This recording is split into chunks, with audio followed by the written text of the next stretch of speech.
देखिए, आज हमारी मुलाकात जो है ममता बनर्जी से हुई है और हम लोगों ने जैसा राष्ट्रीय अध्यक्ष जी का निर्णय था, कल भी हम लोगों ने पार्टी की मीटिंग की है और सब लोगों ने स्वीकार किया कि जो निर्णय राष्ट्रीय अध्यक्ष का होगा, national president RJD Lalu ji का होगा, उसको सब लोग जो है मानेंगे। और जो उनका निर्णय है, ममता जी से हमारी जब मुलाकात हुई तो हमने जो है स्पष्ट रूप से उनको कहा कि हमारा अनकंडीशनल सपोर्ट जो है वो आपको होगा।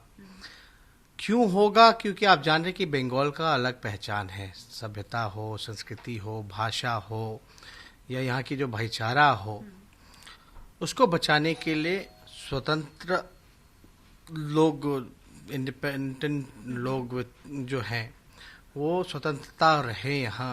ये बंगाल की अपनी खुद की पहचान है। तो हमारी कोशिश है कि जो संविधान के साथ जो लोग छेड़छाड़ कर रहे हैं और जो लोग फासिस्ट फोर्सेस हैं, कम्युनल फोर्सेस हैं, which they want to divide the country, उनको हम सत्ता में आने से किसी भी प्रकार से हम लोग रोकने का काम करें। तो हमारी कोशिश है, लड़ना चुनाव सिर्फ सीटों को लेकर के नहीं, मूल्यों को लेकर के भी होता है। तो ये मूल्यों को लेकर के जो है बंगाल की सभ्यता, संस्कृति, भाषा बची रहे, लोकतंत्र बचा रहे, संविधान बचा रहे, इसलिए हमारी ड्यूटी है और फर्ज बनता है। क्योंकि ममता बनर्जी की लड़ाई, टीएमसी की लड़ाई बीजेपी से है। मेन लड़ाई जो है अगर देखा जाए तो टीएमसी और बीजेपी की है। तो हमारा फर्ज बनता है, ममता जी से हमारे संबंध भी अच्छे रहे हैं, लालू जी के भी संबंध अच्छे रहे हैं शुरुआती दिनों से ही। तो हम लोगों की कोशिश है कि, और ड्यूटी भी है कि जो हमारी ताकत है बंगाल में, खासतौर पे जो हिंदी पट्टी के जो लोग हैं, जो भाषा हिंदी बोलने वाले लोग हैं, जो खास तौर पे बहुत सारा हिस्सा वोट का अगर देखा जाए तो बिहार के लोग, यहाँ काफ़ी कई ऐसे क्षेत्र हैं जहाँ बसे हुए हैं। तो उनको जो है, क्योंकि आप देखेंगे कि बिहार को तो ठगने का काम किया है बीजेपी के लोग। भले ही चोर दरवाजे से सरकार बनाई हो, लेकिन जितने वादे किए, 20 लाख रोजगार की बात की थी, अब तक डिलीवर नहीं हुआ। विशेष को बिहार को विशेष राज्य का दर्जा देने की बात थी, विशेष पैकेज देने की बात थी, वो नहीं किया। तो बीजेपी के लोग अब कहते हैं आत्मनिर्भर बिहार बनाना है, आत्मनिर्भर भारत बनाना है, लेकिन बिहार में ही आत्मनिर्भर नहीं है। जो तीसरे नंबर की पार्टी है उसका मुख्यमंत्री बना रखा है। और वही मुख्यमंत्री ने बीजेपी के बारे में क्या कहा था 2015 के चुनाव में कि बीजेपी का मतलब है बड़का झूठा पार्टी। तो ये तो उन्हीं के अलायंस पार्टनर जो उनके मुख्यमंत्री हैं, बैसाखी पर अनुकंपा पे, ये वो डिफाइन कर रहे हैं। अगर बात की जाए, अब तक 15 लाख रुपए नहीं मिले, 2 करोड़ रोजगार नहीं मिला। और हम तो देख रहे हैं बिहार बंगाल में, बिहार में भी कोरोना काल में चाहे जीडीपी हो, इकोनॉमी हो, इंडस्ट्री हो, सब ठप हो गया, लोग बेरोजगार हो गए, सड़कों पर हैं। इनको जो है काम करना चाहिए। तो ये लोग जो हैं चुनाव में हर जगह, पूरी मंत्रिमंडल ऐसा लग रहा है कि देश की राजधानी उस समय बिहार थी, अब जो है बंगाल हो गई है, सारे मंत्री यहीं आए हुए हैं। कौन देश का काम कर रहा है? कोई नहीं कर रहा। ये तो एक चुनावी पार्टी बन करके रह गई है। इनको जनता के काम से मतलब नहीं है।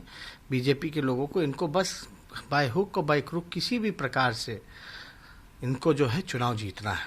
और जब तक पीस नहीं है तब तक प्रॉस्पेरिटी नहीं हो सकता।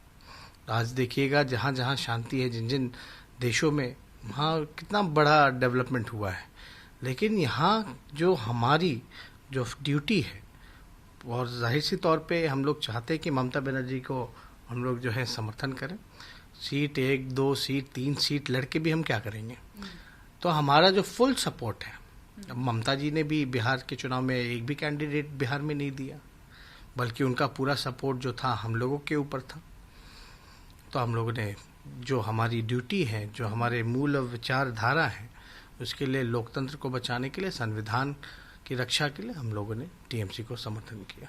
बंगाल में लेफ्ट फ्रंट, कांग्रेस और आईएसएफ की गठबंधन हुई है। यहाँ पर लेफ्ट फ्रंट भी कहीं ना कहीं चाहते हैं आरजेडी उनके साथ जुड़े। आपको ब्रिगेड में भी न्योता मिला था जाने का, आपने कहीं ना कहीं उसको स्किप किया, कारण क्या था? देखिए, बिहार की अगर बात की जाए तो बिहार में हमारा लेफ्ट और कांग्रेस पार्टी के साथ गठबंधन है। और जो लोकसभा का चुनाव हम लड़ते हैं वो कांग्रेस के साथ ही हमेशा लड़े हैं। अब अगर बात की जाए बंगाल की, तो यहाँ का जो सिचुएशन जो है और यहाँ के जो मुद्दे हैं वो अलग हैं। अलग अलग क्षेत्र, अलग अलग राज्यों की अलग अलग समस्याएं हैं। तो ये ज़रूरी नहीं कि बंगाल में जो है हम उनके साथ जाएं। अगर यही तरीका है तो आप एग्जाम्पल आप देख सकते हैं कि केरल में भी यूडीएफ एलडीएफ यानी कांग्रेस और लेफ्ट जो है आमने सामने है, लेकिन बंगाल में साथ है। और हम लोग सब लोग ही लाइट माइंडेड पार्टी हैं। बेहतर होता कि अगर सब लोग जो है मिलके चुनाव लड़ते तो हमारे लिए आसान होता, लेकिन अगर हमारे पास ऑप्शन है तो हम तो ये देखेंगे कि बीजेपी को कौन रोक सकता है, कौन हरा सकता है। आप इससे इनकार तो नहीं कर सकते कि क्लियर मेजॉरिटी के साथ सबसे बड़ी पार्टी आज के डेट में बंगाल में टीएमसी है। लोकसभा का अगर चुनाव हुआ तो उसमें सबसे ज़्यादा अगर सांसद अगर जीत के आए तो वो टीएमसी है।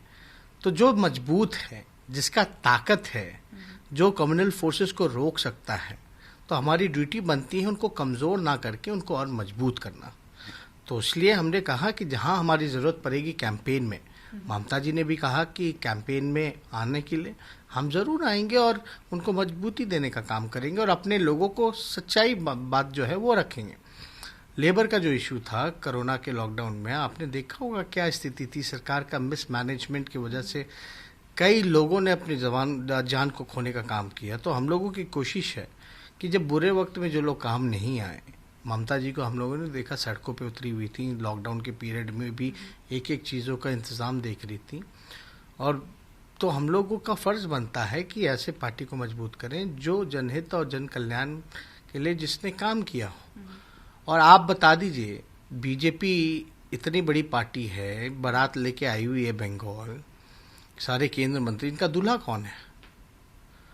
क्या कोई भी बीजेपी का एक नेता का नाम बता दीजिए जो ममता बनर्जी से ज़्यादा अनुभवी हो सरकार चलाने में, तो जिसका कोई एक्सपीरियंस आपका असेंबली में नहीं रहा, पार्लियामेंट में नहीं रहा, आप उसको सत्ता सौंपेंगे एक अनजान व्यक्ति को? इसलिए मेरे हिसाब से सबसे अनुभवी अभी ममता बनर्जी जी हैं। सरकार चलाए, अच्छे से चलाए, तब भी जनता ने पसंद किया। और हम लोग सब लोग जो हैं चाहेंगे और चाहते हैं, क्या बंगाल की जनता चाहती है कि ममता बनर्जी दोबारा जीते। आपने आसाम में अलायंस की बात कही है, कितनी टफ रहेगी आसाम में, क्योंकि आसाम में भी भाजपा की सरकार है? नहीं, हम लोगों की बात चल रही है और बात चल रही है, उसमें आपके अजमल जी की पार्टी है, कांग्रेस पार्टी है। वहाँ भी आप देखेंगे तो कई ऐसे इलाके हैं असम में जहाँ बिहार के लोग वहाँ बड़ी संख्या में रहते हैं। तिनसुकिया जैसा अगर इलाका देखिएगा, तिनसुकिया जो कॉन्स्टिट्यूंसी है, तो वहाँ तो आसामी से भी ज़्यादा जो है बिहार के लोग हैं। तो प्रभाव जो है हिंदी भाषी वालों लोगों का वहाँ है काफ़ी। और हम लोग तो यही चाहेंगे कि भाई हमारी जो प्रायोरिटी है, जो मूल्य हैं, जो सिद्धांत है, उस पर हम लोग रहें और कम्युनल फोर्सेस को रोके सत्ता में आने से। ममता बनर्जी ने आज कहा है जेडी की सरकार बिहार में होगी, आप हो बिहार में, क्या लगता है? देखिए, आपको एक बात समझना, बिहार में हम हारे नहीं, हराए गए। चोर दरवाजे से ये सरकार आई हुई है और हमारा पूरा जनता जो है इस बात को जानती है। और समय आने दीजिए, जो बातें ममता जी ने कही है वो सत्य होगा। आज देखा गया मोदी जी ने वैक्सीन, इलेक्शन भी सामने है, क्या लगता है, क्या ये पब्लिसिटी था या फिर वाकई में ली? ठीक है, अब ले रहे, वैक्सीन बना है, लेने के लिए बना है।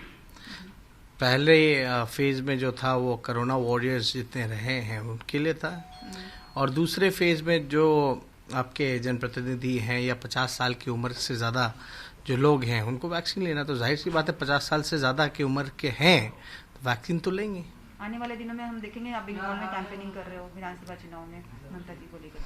नहीं, एकदम हम लोग आएंगे, दोबारा आएंगे। हम ही नहीं बल्कि पार्टी के जितने विधायक हैं, जितना हमारा कैडर होगा, वो सब भी बंगाल आकर के ममता जी के लिए वोट पाएंगे।